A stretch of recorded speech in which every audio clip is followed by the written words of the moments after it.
Hey guys, in this video I will show you how to connect VS Code to Cursor AI. Alright, so let's begin. To get started, open Visual Studio Code on your computer. If you don't already have it installed, download and install it from the official Visual Studio Code website. Once the installation is complete, launch the application.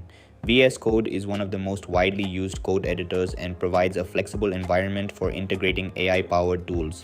With VS Code open, the next step is installing an AI extension that can connect to external AI services. Open the Extensions panel by clicking the Extensions icon in the left sidebar. Alternatively, you can press Ctrl plus Shift plus X on Windows or Command plus Shift plus X on Mac. This opens the extension marketplace where you can browse, search, and install extensions. In the search bar, look for AI-powered extensions such as Code GPT or Cursor Code.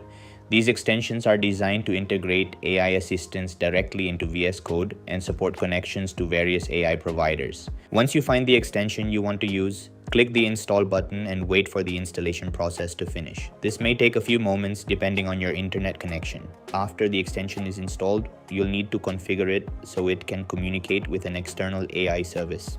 Most AI extensions require an API key, which acts as the authentication method between your editor and the AI provider. To configure the extension, open the Settings menu by clicking the gear icon located near the bottom left corner of VS Code. Search for the extension you installed and open its configuration settings. You should find a field where you can enter your API key. If you're using an AI service that provides API access, obtain your API key from that provider's account settings or developer dashboard. Once you have the key, copy it and paste it into the appropriate API key field within the extension settings. After saving the configuration, the extension should be ready to use.